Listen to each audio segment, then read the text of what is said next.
అందరికీ నమస్తే, welcome to Telugu Twitter channel. So కొద్ది క్షణాల కిందటే మనకి ఆర్జీయూకేటీకి సంబంధించినటువంటి అడ్మిషన్ ప్రాస్పెక్టస్ అయితే రిలీజ్ చేశారు. సో ఈ ప్రాస్పెక్టివ్ ప్రకారం మనం తెలుసుకోవాల్సిన ఇంపార్టెంట్ పాయింట్స్ ఏవైతే ఉన్నాయో ఈ వీడియోలో అయితే మీకు చెప్పబోతున్నాను. అండ్ అడ్మినిస్ట్రేషన్ గురించి, అదేవిధంగా క్లాసెస్ గురించి, సెక్షన్స్ గురించి మరో వీడియోలో వస్తుంది. సో ఫస్ట్ ఆఫ్ ఆల్ అయితే చూద్దాం. RGUKT AP admissions for the academic year 2020-23 అంటూ మనకి ప్రాస్పెక్ట్స్ అండ్ డీటెయిల్స్ నోటిఫికేషన్ అనేది రిలీజ్ చేయడం జరిగింది. సో అది కూడా కొద్ది నిమిషాల్లో. ఈ నోటిఫికేషన్ ద్వారా మొత్తం మనకి 4 ట్రిపుల్ ఐటీలు, ఆర్కే వ్యాలీ క్యాంపస్, న్యూజివీడి campus, Srikakulam campus and Ongole క్యాంపస్లో 4 క్యాంపస్కి సంబంధించినటువంటి 4400 సీట్స్ అయితే ఫిల్ చేస్తారు ఇక్కడ. మరి ఇందులో డేట్స్ ఏంటి అండ్ మనం ఎలా అప్లై చేసుకోవాలి అండ్ ఏ డాక్యుమెంట్స్ ఉండాలి, ఎలిజిబిలిటీ అనేది మొత్తం అయితే డీటెయిల్గా చెప్పారు. సో వీడియోని చివరి వరకు చూడండి. ఏవైనా డౌట్స్ ఉంటే కామెంట్స్ అయితే పెట్టండి. సో ముందుగా చూస్తే నోటిఫికేషన్ అయితే ఈ రోజే రిలీజ్ చేశారండి. సో 30th August 2022 అప్లికేషన్ అనేది ఎప్పుడు ఓపెన్ అవుతుంది ఆన్లైన్లో అంటే ఈ రోజు సాయంత్రం 2 గంటలకండి. ప్రజెంట్ అయితే మనకి ఇప్పుడు 10:30 అవుతుంది. సో 2 PM అయితే మీకు గేట్వే ఎనేబుల్ అవుతుంది. అండ్ లాస్ట్ డేట్ అయితే మనకి 19th September అండి. సో 19 September 5 PMకి లాస్ట్ అండి. మీరు ఇది అప్లికేషన్ అనేది ఆన్లైన్లో పెట్టుకోవాలి. అయితే సర్టిఫికేట్ వెరిఫికేషన్ అనేది ఇక్కడ క్లియర్గా చెప్పారనమాట. స్పెషల్ కేటగిరీ ఎవరైతే ఉంటారో వాళ్ళందరూ కూడాను నూజివీడు క్యాంపస్లోనే జరుగుతుంది. క్యాప్ అంటాం మనకి, దాన్ని ఎక్స్ సర్వీస్ మ్యాన్ అంటాం కదండి. సో వీళ్ళకైతే 27th September నుండి 28th 2 days ఉంటుంది. స్పోర్ట్స్ వాళ్ళకి కూడా అదే రోజు ఇచ్చారు. పిహెచ్ వాళ్ళకి 28th ఇచ్చారండి. ఎన్సీసీ రిజర్వేషన్ వాళ్ళు ఎవరైనా సరే సో వాళ్ళైతే 28th 30th డేట్స్ అయితే ఇచ్చారండి. సో ప్రొవిజనల్ సెలక్షన్ లిస్ట్ అయితే మనకి 29th రావడం జరుగుతుంది. స్పెషల్ కేటగిరీ అనేవి రిజర్వ్లో పెడతారండి. సో సర్టిఫికేట్ వెరిఫికేషన్ అదేవిధంగా కౌన్సిలింగ్ అనేది ఇక్కడ 2 షెడ్యూల్లో ఇచ్చారనమాట. గతంలో అయితే ఒకేసారి 4 కలిపిచ్చేవారు. ఈసారి 2 క్యాంపస్లో ఒకసారి ఇచ్చారనమాట. ఫర్ ఎగ్జాంపుల్ చూస్తే నూజివీడి క్యాంపస్ కానివ్వండి, ఆర్కే వ్యాలీ క్యాంపస్ కానివ్వండి, 2 కూడా మనకి 12th నుండి 13th October వరకు ఇచ్చారండి. అంటే 12th 13th 2 days ఇచ్చారండి. అదేవిధంగా మిగతా 2 అండి. సో ఇక్కడ చూడండి మనం మిగతా సో నెక్స్ట్ షెడ్యూల్ వచ్చేసరికి మనకి 14th ఇచ్చారండి. మళ్ళీ నూజివీడు క్యాంపస్ అదేవిధంగా ఆర్కే వ్యాలీ క్యాంపస్లో సెకండ్ స్పెల్ అయితే ఇచ్చారనమాట. సో ఇక్కడ ఎప్పుడెప్పుడు ఇచ్చారంటే మనకి 14th నుండి 15th వరకు అనేది మనకి ఇవ్వడం జరిగిందనమాట. 2 days అయితే ఇచ్చారండి. సో ఇలా మనకి 2 షెడ్యూల్ అయితే అనౌన్స్ చేశారనమాట. అయితే ఇందులో మనకి ఏంటంటే ఇంటర్నేషనల్ కానీ అదర్ స్టేట్స్ కానివ్వండి అందరు కలిపి ఒకేసారి షెడ్యూల్ అయితే ఇవ్వడం జరిగింది. ఇంకా తర్వాత మనం చూసుకుంటే commitment of the class work అంటే క్లాసెస్ ఎప్పటి నుండి స్టార్ట్ అవుతాయంటే 17th October నుండి మీకు రెగ్యులర్ క్లాసులు అవుతాయి. అయితే నోట్ ఏం చెప్పారంటే ఏవైనా సరే స్పెషల్ కేటగిరీలోనే ఫిల్ కాకపోతే నెక్స్ట్ కౌన్సిలింగ్లో సబ్సిక్వెంట్స్గా మీకు కౌన్సిలింగ్ అనేది కండక్ట్ చేస్తామని కూడా చెప్పడం అయితే జరిగిందనమాట. ఇక చూసుకుంటే ఎలా అప్లై చేయాలి. సో ఇక్కడైతే వాళ్ళైతే వెబ్సైట్ ఇచ్చారండి, rgukt.in అని ఇచ్చారనమాట. ఇందులోకి వెళ్ళి మీరైతే ఫీ అయితే పే చేసుకోవాల్సి ఉంటుంది. ఆన్లైన్లో మీ సేవ సెంటర్లో కానివ్వండి, డైరెక్ట్గా మీరు credit card, debit card and internet banking, PhonePe so ద్వారా మీరు పే చేయొచ్చు. సో అప్లికేషన్ ఫీజు అయితే మనకి 250 రూపీస్ అండి. ఒకవేళ మీరు SC ST అయితే మాత్రం 150 రూపీస్ మాత్రమే చెల్లించాలి. సో ఇక్కడే మీకు సాఫ్ట్ కాపీస్ అండి, అంటే ప్రతి రిక్వైర్మెంట్ అయినటువంటి వాళ్ళు ఇచ్చినటువంటి లిస్ట్ సర్టిఫికేట్స్ ఉంటాయి. అన్ని సర్టిఫికేట్స్ కూడాను సాఫ్ట్ కాపీ అంటే స్కాన్ చేసి మీరు అప్లోడ్ చేసుకోవాల్సి ఉంటుంది. అదేవిధంగా ఏదైనా సరే if any candidate applies more then 1 information in the latest application will be consider the following selection process. అంటే ఒకే క్యాండిడేట్ 2-3 సార్లు అప్లై చేశారనుకోండి, చివరిగా మీరు ఏదైతే అప్లై చేశారో దాన్నే మీకు ప్రామాణికంగా తీసుకుంటారు. ఓకేనా. ఒక క్యాండిడేట్ పొరపాటులో మీరు ఒకటోది తప్పు పెట్టారనుకోండి, సో ఏమవుతుంది అది దానికి మీరే బాధ్యతలు అవుతారంటే ఇక్కడ చూడండి, ఇక్కడ it is the responsibility of the candidate to enter his or her correct information details in all respects. So RGUKT not responsible any wrong entries in online application. అంటే మీరు ఆన్లైన్ అప్లికేషన్ చేసేసి రాంగ్ అయిందని మళ్ళీ వాళ్ళకి phone చేయడానికి లేదు. మీరు వెంటనే ఏం చేయాలంటే రాంగ్ అయిపోయిన అప్లికేషన్ని పక్కన పెట్టి అండ్ న్యూ అప్లికేషన్ మళ్ళీ అప్లై చేసుకోవాలి. ఇలా మీరు ఎన్నిసార్లు తప్పు చేస్తే అన్నిసార్లు కొత్తగా అప్లై చేసుకోవాలి. చివరిగా మీరు అప్లై చేసిన అప్లికేషన్ని వీళ్ళు కౌన్సిల్ తీసుకుంటారు. అంటే ఈసారి అప్లై చేసేసాము, అయ్యో తప్పు అయిపోయిందని RGUKT వాళ్ళకి ఫోన్ చేయడం, కాల్ సెంటర్లు చేయడం అవేమి ఇబ్బంది లేదు. సో 250 పోయిందని చెప్పి మీరు సెకండ్ ఇంకో అప్లికేషన్ పెట్టుకోండి.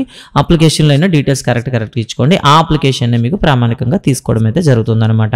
కాబట్టి సో కరెక్షన్స్ అనేది నో ఛాన్స్లే ఉంది కాబట్టి మీరు వెంటనే కరెక్షన్ ఒకవేళ తప్పు ఉంది అని అనిపిస్తే వెంటనే ఇంకో అప్లికేషన్ అనేది పెట్టుకోండి. సో ఏదైతే మీరు చివరిగా పెట్టారో దాన్నే కన్సిడర్ చేస్తాము అని చెప్పడం అయితే జరిగిందనమాట. ఎలిజిబిలిటీ క్రైటీరియా చూసుకున్నట్లయితే ఎవరైతే క్యాండిడేట్ ఈ 2022 ఎగ్జామినేషన్లో పాస్ అయ్యారో వాళ్ళనే తీసుకుంటారు. అయితే ఇంతకు ముందు ఎలా ఉండేదంటే ఫస్ట్ అటెంప్ట్లోనే పాస్ అయిన వాళ్ళకి ఇచ్చేవారు. కానీ ఈ ఏడాది అయితే ఏం చేస్తారంటే క్లియర్గా చెప్పారనమాట.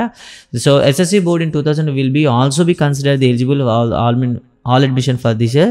సో చూడండి, సప్లిమెంటరీ ఎగ్జామినేషన్ కండక్టెడ్ అంటే students passed in advanced supplementary, అంటే అడ్వాన్స్ సప్లిమెంటరీలో ఈ ఏడాది పాస్ అయిన వాళ్ళు కూడాను consider eligible for the admission for this year. అంటే ఈ ఏడాది మాత్రమే పేపర్లో తేడా ఉందని లేదా అంటే 2 కరోనా సంవత్సరాల వల్ల విద్యా సంవత్సరాలు లాస్ అయ్యామని చాలామంది అయితే దీని మీద అపోజ్ చేయడం జరిగింది. అందుకే ఈసారి సప్లిమెంటరీలో పాస్ అయిన వాళ్ళని కూడా రెగ్యులర్గా ట్రీట్ చేస్తూ వాళ్ళని కూడాను ట్రిపుల్-ఐటీకి ఎలిజిబుల్ అయితే ఇచ్చారనమాట. సో ఇక మనందరూ తెలిసిందే లోకల్ అండ్ నాన్ లోకల్ అంటాం. 84% అనేది లోకల్ వాళ్ళకి, 15% అనేది నాన్ లోకల్ వాళ్ళకి పెడతారు. So not only Andhra Pradesh and Telangana, other states వారు కూడా పెట్టుకోవచ్చు. సో ఎలిజిబిలిటీ ప్రకారం అయితే వాళ్ళు ఇస్తారు. సో ఇక్కడ మనం చూడదు 370 ఆర్టికల్ డి ప్రకారం అయితే మనకి 85% లోకల్ వాళ్ళకి ఇస్తారు, 15% అనేవాళ్ళు open for the student Andhra Pradesh and Telangana state as specified in the presidential order. So కాబట్టి ఎలా ఏపీ వాళ్ళైనా తెలంగాణలైనా ఎవరైనా సరే 50%కి అవకాశం ఉంటుంది. తర్వాత మనం చూసుకున్నట్లయితే ఇక రిజర్వేషన్ చూస్తే మనందరికీ రూల్ ఆఫ్ రిజర్వేషన్ ప్రకారం ఉంటాయి. సో ఇక్కడ మనం చూస్తే ఎస్సీ వాళ్ళకి 15, ఎస్టీ వాళ్ళకి 6, BCA 7, BCB 10, BCC 1, BCD 7, BCE 4%, physical handicapped 3%, so childrens of armoured person cap అంటాం కదండి, ex service men 2%, SSC 1%, sports అయితే 0.5% అయితే ఉంటుంది. అండ్ దీంతో పాటుగా ఎవరైతే మనకి ఎకనామికల్లీ బ్యాక్వర్డ్ అనేసి ఇంతకుముందు మనం చెప్పాం కదా, వాళ్ళకి సూపర్ న్యూమరీ మనకి సీట్లు అయితే కండక్ట్ చేస్తారు. దాన్ని మనం ఏమంటామంటే 10% super న్యూమరీ reservation is the economically weaker sections as per the AP state government norms అని చెప్పారు. సో వీళ్ళని మనం ఏమని చెప్తామంటే ఈడబ్ల్యూఎస్ సర్టిఫికేట్ అంటాము. సో ఇలా అప్లై చేసేవాళ్ళు లేటెస్ట్ సర్టిఫికేట్ అనేది పెట్టాలి. సో లేటెస్ట్గా ఉండేటటువంటి ఈడబ్ల్యూఎస్ సర్టిఫికేట్ అనేది 6 మాసాల లోపు ఉండదండి. లేటెస్ట్ అంటే ఇప్పుడు వెళ్ళి చేసుకోవడం ఇబ్బంది ఉంటుంది. గత 6 నెలల్లో మీరు చేసుకుంటే అదైతే మీకు వ్యాలిడ్ అవుతుంది. సో కాబట్టి మీరు అప్లై చేసుకోవాల్సి ఉంటుంది. ఇక సెలక్షన్ మోడ్ చూసుకున్నట్లయితే సో సెలక్షన్ మెథడ్ చూసుకున్నట్లయితే మనకు ఉండేటటువంటి 10th క్లాస్ మార్క్స్ ప్రకారం ఇస్తారు. ఒకవేళ మార్క్స్ అనేవి టై అయినట్లయితే దేనికి ప్రయారిటీ ఇస్తారు? సో ఈక్వల్గా మార్క్స్ టై అయితే ఫస్ట్ మ్యాథమెటిక్స్కి, తర్వాత జనరల్ సైన్స్, తర్వాత English, social studies, first language and date of birth ఇస్తారు. అయితే ఈ లాస్ట్ది అయితే కాస్త మీకు విచిత్రంగా కనిపించవచ్చు. మీ హాల్ టికెట్ నెంబరు ఎవరికైతే లోయెస్ట్ నెంబర్ అయితే ఉంటుందో వాళ్ళకి ఇస్తామని చెప్పారనమాట. Lowest random number obtain from the hall ticket number. ఇది కాస్త మీరు ఆలోచించుకోవాల్సింది. సో ఇవంటే నార్మల్ ఏంటండి, మ్యాథ్స్ ఫస్ట్ ప్రయారిటీ ఇస్తారు. మ్యాథ్స్ ఈక్వల్గా ఉన్నాయనుకోండి జనరల్ సైన్స్కి వెళ్తారు, జనరల్ సైన్స్ తర్వాత ఇంగ్లీష్ తర్వాత social studies, లాస్ట్లోకి date of birth అండి. సో ఇక్కడైతే మనకి కట్ అయిపోతాయి మ్యాక్సిమం కూడా. సో ఈ విధంగా వీళ్ళు నోటిఫై చేయడం జరిగింది. కాబట్టి సో ఇది మనకు ఉండేటటువంటి ప్రొసీజర్ అనమాట. సో ఏ సర్టిఫికేట్లు తీసుకెళ్ళాలి అంటే మీరు అప్లై చేసేటప్పుడు ఏ సర్టిఫికేట్లు అప్లోడ్ చేయాలి ఇక్కడ మీరు చూడొచ్చు. Candidate should bring 3 photo copy sets of the following documents along with the original documents at the time of certificate verification and admission counselling. వెళ్ళేటప్పుడు ఇవన్నీ తీసుకెళ్ళాలి. కాబట్టి మీరు అప్లోడ్ చేయాల్సిన కూడా ఇవేనమాట. ఎస్ఎస్సి అంటే 10th క్లాస్ మార్క్ షీట్ మీకు ఆల్రెడీ వచ్చి ఉంటుంది. ప్రూఫ్ ఆఫ్ క్యాస్ట్ సర్టిఫికేట్ మీరు ఖచ్చితంగా పెట్టుకోవాలి. సో మీ బీసీ వాళ్ళ, ఎస్సీ వాళ్ళ, ఎస్టీ వాళ్ళ అనేది ప్రూఫ్ ఉంటుంది కదా. తర్వాత లేటెస్ట్ అండి. సో చూసారు కదా 2021 కాకుండా 2022 అంటే ఇప్పుడైతే మీకు అయితే ఆగస్టు సెప్టెంబర్లో కౌన్సిలింగ్ అవుతుంది కాబట్టి లాస్ట్ 6 monthsలో ఏదైనా ఉంటే ఈడబ్ల్యూఎస్ సరిపోతుంది. ఒకవేళ పీహెచ్ సర్టిఫికేట్ ఉంటే pH, cap certificate, NCC certificate and sports certificate ఉండాలి. ఇవి మీరు ఏ రిజర్వేషన్ అయితే మీరు అప్లై చేస్తున్నారో దాని సాఫ్ట్ కాపీ అనేది మీరు అప్లోడ్ చేసుకోవాల్సి ఉంటుందన్నమాట.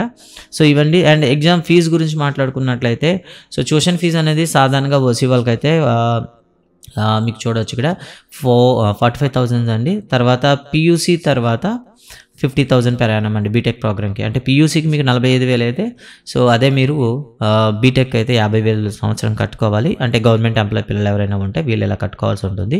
సో అలా కాకుండా యాన్యువల్ ఇన్కమ్ అనేది 2.5 lakhs కన్నా కిందన ఉంటే మీకు గవర్నమెంట్ ప్రకారం ఏమొస్తుంది, విద్యా దీవెన కార్యక్రమం అనేది అమలవుతుంది.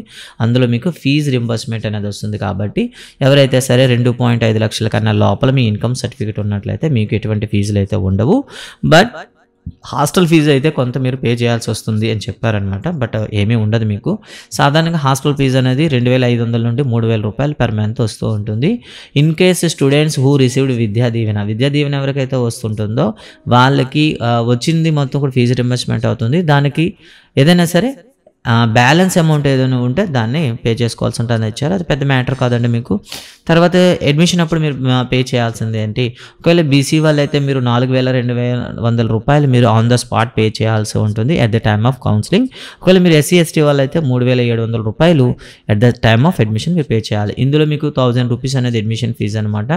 అలాగే ఇక గ్రూప్ ఇన్సూరెన్స్ అనేది 1,200 రూపాయలు. అలాగే కాషన్ డిపాజిట్ 1,000 రూపాయలు అండ్ హాస్టల్ మెయింటెనెన్స్ ఛార్జ్ 1,000 రూపాయలు. మొత్తం కలిపితే మీకు ఏమొస్తుందంటే 4,200 రూపాయలు at the time of admission అయితే మీరు పే చేసుకోవాల్సి ఉంటుందన్నమాట. సో గైస్ ఇది మీకు లేటెస్ట్గా వచ్చినటువంటిది. సో ఇక్కడ అక్కడ ఎలా ఉంటుంది, పీయూసీ అంటే ఏంటి, బీటెక్ ప్రోగ్రామ్ ఏంటి, అది ఎలా ఉంటుంది అనేది ఆఫ్టర్ సెకండ్ వీడియోలో మీకు పోస్ట్ చేయడం జరుగుతుంది. సో ఫస్ట్ ఆఫ్ ఆల్ మీరు చేయాల్సింది ఏంటంటే RGUKTలోకి వెళ్ళి అప్లికేషన్ అనేది పెట్టండి. సో సాఫ్ట్ కాపీస్ అప్లోడ్ చేయండి. రిజర్వేషన్ అనేది ఉంటే మాత్రం ఖచ్చితంగా సర్టిఫికెట్లు అయితే రెడీ చేసుకోండి. అండ్ ఫీ అయితే 250 రూపాయలు. సో మీ సేవలైనా మీరు పే చేయొచ్చు, లేదా credit card, debit card, PhonePe ఏదైనా ఉన్నా మీరు పే చేసుకోవచ్చు. అప్లికేషన్ అనేది సిస్టంలోనే పెట్టడానికి ట్రై చేయండి, మొబైల్లో ట్రై చేయొద్దు. ఓకే, సో ఈరోజు 2 గంటలకు స్టార్ట్ అవుతుంది కాబట్టి ఆల్ ది బెస్ట్ గాయస్, అందరూ కూడా అప్లై చేసుకోండి. అండ్ ఇది అద్భుతమైన అవకాశం. ఇది 6 ఇయర్స్ ఒకేసారి మీకు బీటెక్ అవుతుంది. మంచి క్యాంపస్ ఇంటర్వ్యూలో మంచి ప్రొఫెషన్ వచ్చే అవకాశం ఉంటుంది. హై పెయిడ్ జాబ్లు కూడా మీకు వచ్చే అవకాశం ఉంటుంది. సో ఎవరైతే రూరల్ వాళ్ళకు ఉన్నది ఇది ఒక మంచి అవకాశం అనమాట. సో ఖచ్చితంగా మీరందరూ కూడా అప్లై చేసుకుంటారని ఆశిస్తున్నాను. Thank you very much. ఛానల్ని సపోర్ట్ చేయాలనుకుంటే పైన సపోర్టర్స్ అనే ఒక ఫోన్పే, గూగుల్ పే అనేది నెంబర్ ఇవ్వడం జరిగింది. దాని ద్వారా మీరు ఛానల్ని కంట్రిబ్యూట్ చేయొచ్చు. అండ్ ద సేమ్ టైం మరిన్ని వివరాల కోసం ఛానల్ని సబ్స్క్రైబ్ చేసుకోండి. Thank you very much. జై హింద్.